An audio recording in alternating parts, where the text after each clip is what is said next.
Welcome to the Revenue Marketing Report powered by Caliber Mind. This is the podcast for marketers trying to expand their leadership skills. I'm your host, Camela Thompson, and today I'm thrilled to be joined by Jordan Koene. Jordan, tell us a little bit about yourself. Sure. Hey, Camela, great to be here. Thrilled to be talking not only with B2B marketers, but anyone who is obviously interested in search and content marketing.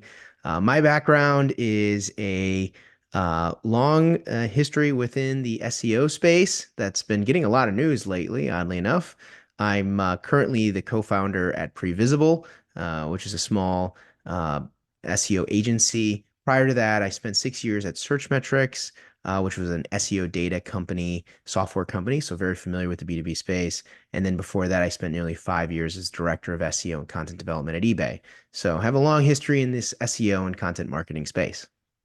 And I think it's going to come in handy because our first topic is spicy. It is digital trends that should stay in 2023. We are in 2024. Yes, I'm saying let's just leave it in the back mirror. Love it. Yes, absolutely. Probably more than what we can cover in one episode, right? So that's one reality. I love it. Yeah. So, I mean, there's a lot of different trends that I think should stay in 2023. I think notably, and probably the most common topic for all of our listeners is how we use AI, and that AI will fundamentally take over all of our jobs.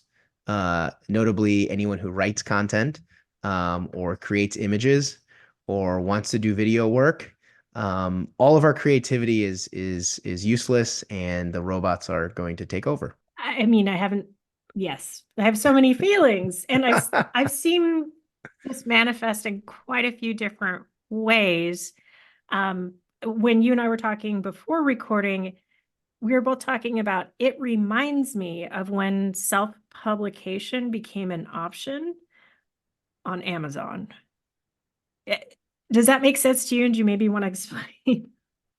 Yeah, I mean, I think that there's a lot of kind of correlation there. But I mean, more broadly, I think that the first piece about 2023 is that AI just came out of the gates really hard in the year, right? It was this carryover of how both OpenAI made a big splash with ChatGPT, but then just the prolification of just various other technologies within this space.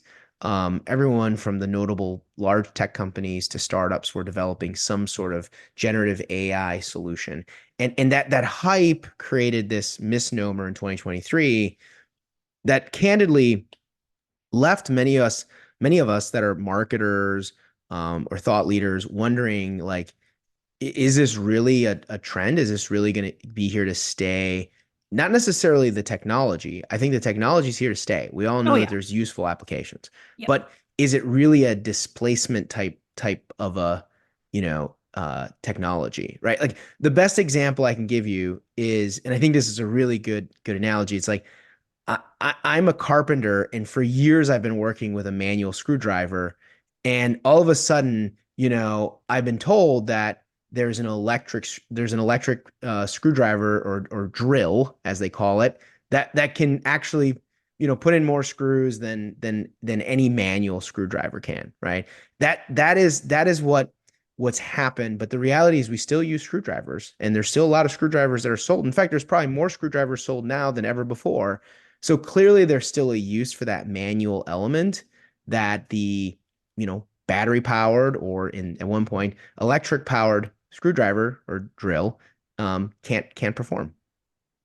That's a great point. And back to the Amazon reference, just to explain it a Hmm. little bit better. So, we went to a fairly regulated industry where there was a really stringent approval process that was flawed to get authors through to publication. Then that gate was taken away, and now we have so much content that it's very hard to find what you're looking for. If you're looking for a book to read in a certain genre, it's hard to tell the quality. And what I meant by that is I see a lot of companies trying to or supplementing their content department by having ChatGPT create a lot of the content. And as Google other algorithms are moving away from favoring keyword stuffing and all of these other things to favoring things that people engage with and want to consume, it's just becoming a bad idea. Hmm. Yeah, 100%. And I think it's also it's not just that the access to the concepts exists, whether it be self-publishing or in our conversation here, leveraging generative AI for content production.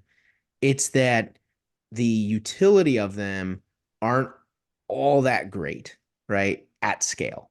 And Yeah. I think that's the important piece is at scale. I think there's a lot of people that benefit from self-publishing. I think there's a lot of people that benefit from having you know, generative writing AI technology. But at its scale, it doesn't necessarily yield the same benefit for humanity, consumers, industries, what have you. And I think that's where we miss out on the genuine benefit of how we use this technology. It just reminds me so much of Jurassic Park. And the, Yes, we need the dinosaurs back. well, and it's that line of we were so busy asking ourselves if we could, we didn't ask if we should.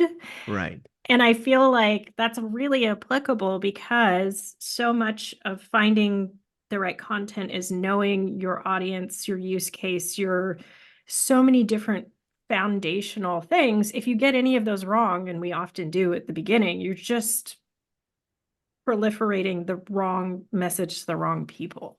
100%. That's exactly the challenge that I think we all came to identify in the overhype trend of AI is going to take over our jobs, at least our content jobs. So we went straight for the jugular on this one with Yeah. AI. What else should we leave in 2023? You know, one of the trends that really stands out to me from the past year is this belief that Google is taking over the entire experience, and that Google is the primary arch nemesis or competition that we all have. And it's a complicated one, and it's a complicated one in terms of that the trend for the past 4 or 5 years has certainly been in favor of making Google look like the bad guy, right? They've introduced so many different features, like if folks are in the travel category, they've got, hotel finders and flight finders. If you're now even in the SaaS categories, they've got carousels that can show different product or product features that take over more of the SERP.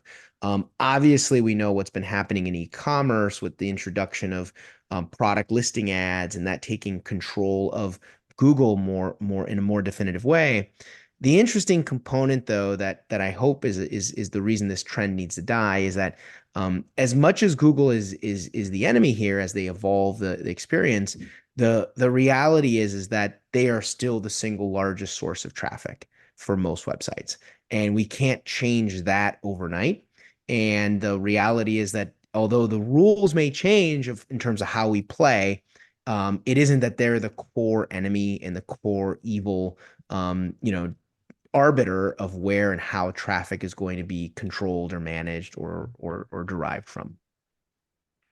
Well, they didn't help themselves by getting caught colluding over their analytics capability.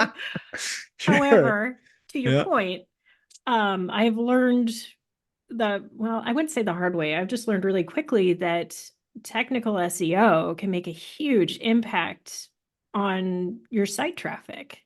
And it's a simple thing to do. I mean, tedious, but simple. So there are things we can do to make things not only friendlier for Google and other search engines, but also visitors on our site. I Who are we really blaming if we're not getting a lot of traffic? We should be holding ourselves accountable for not creating material people want to consume. Yeah, 100%. And I think that the challenge that Google has today in how they position their future is that the core technologies that they are trying to propagate as the the way of solving for the control they have in the market, really aren't as effective and as transparent as we want them to be. I'll give you a quick example. PMAX, which has been Google's biggest push on the paid side for the better part of 2 or 3 years now, is really there to kind of break down the different channels or silos that they have to generate users, paid users to your site, whether it be YouTube, their display network, the search ads. But the reality is that there's such a lack of information being shared to the advertiser of how that attribution is working and where am I actually making the best connection with my consumer. And at the end of the day, that's what businesses care about. As much as Google says they care about the user, us as business owners, us as B2B marketers, us as content marketers or search marketers, we care about how to connect with the consumer too, and we need that data and insight. Totally agree. Going back to the collusion emails. Exactly.